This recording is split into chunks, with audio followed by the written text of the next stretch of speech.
Hello and welcome. I'm HARINDER BAWEJA coming to you live from the Hindustan Times headquarters in New Delhi.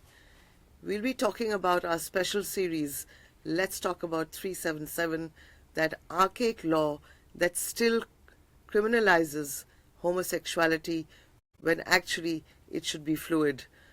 Countries across the universe have allowed gay marriages, have decriminalized the section, but India clearly behind the times. Of course, now some hope being held out by the Supreme Court, which has promised to review its earlier order in which it had criminalized Section 377.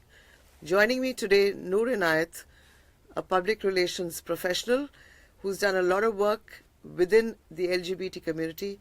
Thank you, Noor, for talking to us. Thank you for having me here. And let me start by asking you how you discovered your sexuality to begin with. I always knew, I just never acknowledged it. That primarily happens to a lot of us, given the heterosexual environments that we grew up in, and you suppress that sentiment. When I was in college, I decided that's when I started acknowledging the fact very openly that I am attracted to women also. And I kept on telling myself that I am attracted to men, and I wasn't. But I was never afraid. The normal preconceived notion is that if you're queer and if you're a lesbian, you will hate men, which is a very, very abstract concept that makes no sense to me. My closest friends were men even then, and they still remain. And so for the first year and a half of college, I kept on saying I'm bisexual. And then somewhere around when I was about 19 or 20, I had various conversations with multiple friends, and with those friends I realized over time, and I very openly then decided to say that yes, I'm gay. I'm lesbian, to be precise. I am only physically and sexually attracted to women, and that's how I came about knowing what my sexuality was. And you discussed it with your family, or did you have... When I was conflicted about being bisexual or straight, I actually came out to my family right there and then. Because I've been brought up in a household where we were taught that if you hide something means you're ashamed of it. Now, how do I hide who I am? So I came out to them then. And then over time, when I realized that I'm actually not bisexual, but I'm actually lesbian, I was equally open to them then also. And, yeah. We're discussing Article 377. Follow our series. We've dropped a link. Do take a look and send in your questions. We'll try and answer as many as we can. Noor, we've started the series today with a very powerful piece from Ruth Who Dalmia, and her main point is she's also one of the petitioners in one the of the 9 Supreme Court. petitioners. Yes. And she says, I want to be known as a chef, not a lesbian chef. Yeah.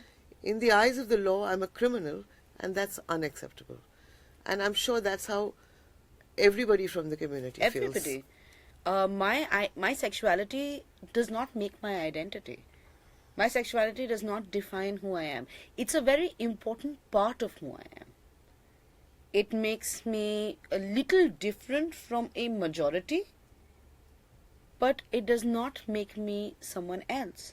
And it is not something that so for me, my sexuality is something I will not hide, but it's not something I'll get tattooed on my forehead and walk around with, because it's as real for me and natural and normal for me as, say, anybody else's. I'm just, for the sake of this argument, going to assume that you are heterosexual. And at the end of the day, your heterosexuality does not define you. It does not make you who you are. It's just something that's a part of you. Same thing for me. I'm a publicist by profession. When I'm doing my work, my sexuality does not interfere. I've worked in fashion, and I primarily work in fashion. I worked on lingerie and models, but that's work for me. And that doesn't make any difference to me.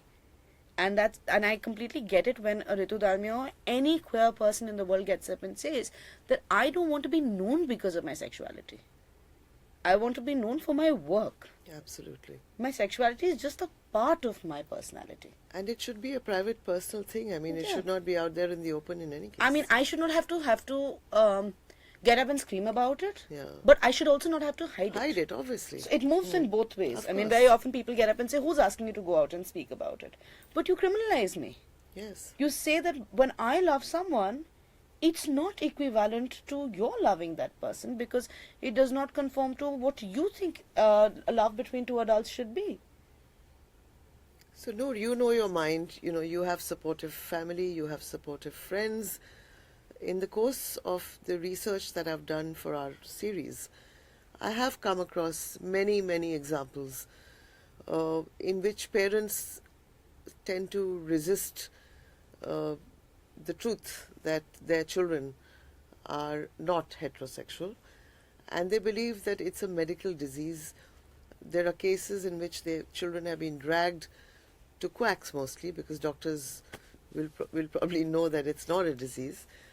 And there are extreme forms, like Ritu herself was telling me, and we've said that in her article as well, girls being raped thinking they'll be cured. Men? Oh my God, gay men are raped by own family members. They're forced to have sex sometimes with immediate family members. So the rape therapy of curing homosexuality is an age-old thing that seems to happen here. See, a part of where the way parents treat a child coming out comes from the societies we live in. As I was telling you earlier too, it comes predominantly from the fact that we do belong to a very, very patriarchal society. Patriarchy works on a simple function of the role of the man and the role of the woman, and when a man and a woman come together, it is to procreate. Now, when you have something like queerness and homosexuality or any other kind of sexuality other than heterosexuality come within that spectrum, it disturbs that balance. It changes how people are going to, how society will function, and families are going to increase. So you demonize it. You make it unnatural. Now, I can't blame a parent who has grown up his or her whole life in a very, very patriarchal setup. And they've not probably had the influence or the affluence or a chance to be exposed to a larger debate. For them, the initial reaction will be that this is a problem that needs to be dealt with. Now, unfortunately, how we deal with that problem becomes a problem.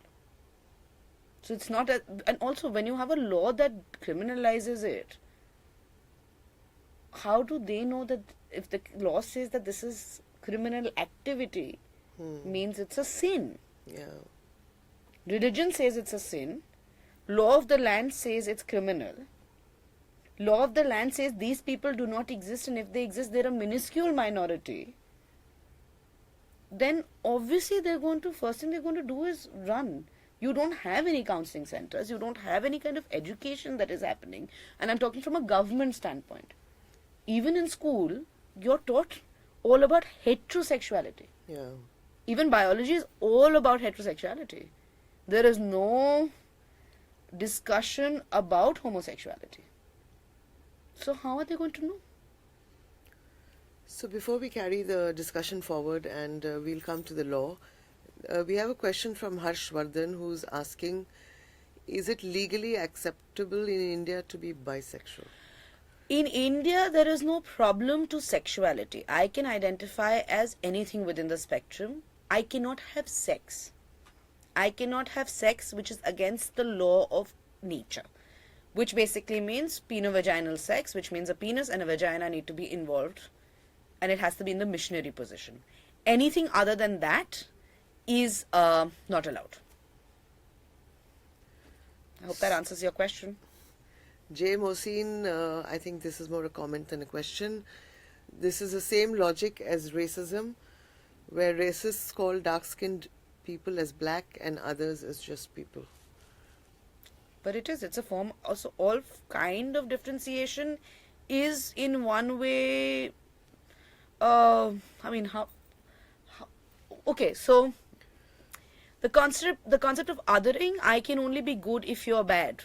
So therefore, for me to be good, I need to make you bad. So for you to be straight, I need to be gay. So you still need me around to be gay for you to be straight. It's as simple as that. I don't interfere in your life, don't interfere in mine. I don't come and look into your bedroom, don't look into my bedroom. Don't try and tell me who I'm allowed to sleep with, because I don't come and tell you who you should sleep with. And there's definitely not a law that should be telling me that. If I'm 18 and above, I'm a legal adult. I can sleep with any other legal adult that I want to. Tell me, it's been 70 years since India gained independence, but we still have this archaic law, even though we have Khajuraho. Homosexuality has existed in our texts, in our temples. It's there everywhere. So why has it taken so long for us to acknowledge that there is something very problematic about 377? So, it's okay. So there's one important thing to remember is that it is not a law that is intrinsic to India. Of course, the British left it behind. It's a law that came with the British. Before that, we actually had a society that was way more inclusive of people, of differences in people. It was not about just sexuality, it was differences in people, and we've always coexisted and co-inhabited. This came in with the British. Most of our penal code is still a British penal code. We've made tweaks till the last recommendations, I think, that came out by which I read of, was in 2013 or 2014. And in 44 of the legal recommendations that have been coming out of the 70 years of independence, and I'm going to go back by 4 years because the last 4 years I haven't checked, there has always been a recommendation to get rid of 377. And every time the argument has been that it's a law that is used often to trap child molesters. But you have POSCO that has come in its place, and it's come in quite a while back. The thing is, the minute a government decides to do this, there is a certain level of a vote bank they will lose. Now, obviously, you don't know of enough queer people who will come out and give you the votes in exchange. So there is an element of vote bank politics. As a country, we are still trying to come out of a part of the colonial mindset that the British left us with. They ruled us for over 200 years. That's a lot of people and a lot of thinking that has changed. We're still in the process of trying to go back to our original societies and our original cultures. So I think it's going to still take us a while to get back there. And we have, because if we hadn't, we would not start questioning it. And if you look back as when the original case was filed in the High Court versus today, since the High Court judgment came out in 2009, it's 9 years. No, sorry, not 9 years. It's 9 years, and see how much it has already changed. In 2009, when the judgment came out and we celebrated, it was still a very tiny population. Moved to 2013, when the regressive judgment comes out. Look at how the whole country rises up. And we're in 2018 and people are rejoicing the fact that the Supreme Court is talking about it. So societal mindsets take their time to change. Also, you have a larger number of younger people. Younger people are freer in their conversations. So that is a big change. Agamjot Singh has a question. In the law, it's written that you cannot go against nature. So is it legal for a gay couple to get married? Obviously, it's not legal. No, it's not legal. Marriage equality is a long way to go. First, let's just get equality in terms of who we want to be with. It's not legal. It's still, the section 377 can still be used by... This is to do with marriage, I understand. This is to do with marriage, and under the current law, a man and a woman can get married. Right. So the first step is to actually get 377 struck down, and then I think the next step would be then to go and probably, I think from my very, very layman knowledge, they would end up using the Special Marriages Act and try and get it incorporated within that. Because most religions don't allow a man and a woman to get married. So it'll have to be a civil union partnership that the state will have to agree to. A small country like Nepal, I'm talking about Nepal because we're neighbors, a Hindu kingdom, their Supreme Court was very strident and asked the government in Nepal to actually frame guidelines to help LGBT members to register gay marriages, and they've started registering gay marriages. Yeah. But again, we are a country that has got so many voices. Who are the people who are fighting the case on behalf of the government? Who are the petitioners on behalf of the government and the state? You have the National Commission for Women and Child. And then you have a multitude of religious organizations. We're a country where we'll kill each other on religion, but we get together when we want to say gay people cannot exist or cannot have sex. That queer people should not be allowed. But the fact is, it's religious organizations. So it is that, and no party, I think, will ever have the guts to go out and openly say, we support queer people and we are okay with them being who they are.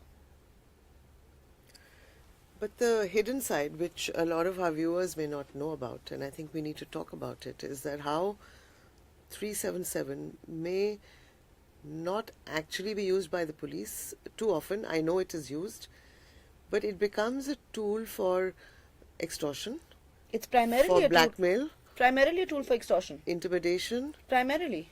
So it's so the law specifically talks about penovaginal sex. Now, when two women are together in bed, there is really no penis involved there, and similarly in other spaces. So primarily it's gay men that get trapped under 377, or a straight couple that's indulging in what is unnatural sex, which is not the missionary position, because it's a Judeo-Christian law, so it picks up from where the Bible has said how sex should be. For a case to officially be registered, invariably it has to be one of the two people involved in the act who need to go and register the case, which normally does not happen.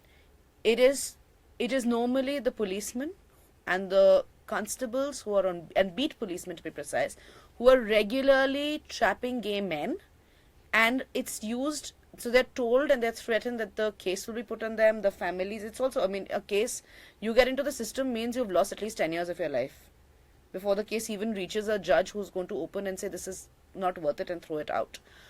So it's normally a way used by people to threaten. It is to threaten that you are going to be stuck, you're going to be jailed. I mean, the fact is, if you're booked under 377 and in case you're found guilty, it's a life imprisonment, which means 14 years of your life. So if I'm told that I need to cough up, say, 5,000 rupees to not even risk 14 years of my life in jail, I mean, that's a normal reaction. That's different, that people end up paying a lot more. I recently heard of someone who had to pay about 3.5 lakhs because the cops just decided that he's going to be booked. But other than cops, Noor, there are instances that one has come across. Of course, you'll have come across many more than I have because of your work in the LGBT community. You know, blackmail can be from your colleague, From anywhere. driver, Anywhere. domestic staff, anybody. Anybody. And it's rampant. It's rampant. It is actually rampant. It's very easy to blackmail a queer person, especially a gay man. It's very easy to threaten them and to ensure to extract as much money as you need. So that's happening all the time. Thankfully, there are enough people within the larger community and what we generally call in terms of conversation, straight allies, who are always there to come and help. But there's a lot of it. It's on all the time. So cops are hand in glove with a lot of extorters. So if you go to a gay cruising site, invariably you'll find one boy who's a plant, who's there so that some poor little queer man is going to get trapped that day into being extorted. Maids can do it, neighbors can do it. The only thing they can't do is actually book you under it. They can't book you, but what they can do is they can pick you up and take you to the lockup, which means you're locked up for the night, because most of this happens in the night. Next morning, if they get a judge, you might get bail, you might not. The filing of the case happens much later. By then it's the harassment that's happened. So why do you think it took, I mean, firstly, it's sad that members of the community have to petition the courts, but why did it take so long even for members of the community to come to a court of law? Because we had hope. We had hope. The High Court judgment gave us hope. We had hope. No, I'm saying why did it take so long for the issue to be brought to court? So I'm coming to that. Then you have one judgment that comes and it also shakes you to the core. Because the Supreme Court basically turned around and said that the queer community is so minuscule that their fundamental right is of no relevance. It's also a level of shock one feels. It takes you time to recover from it. And again, do you also realize a Karan Johar will never open, he will say everything around the fact that he is queer, but not say that word.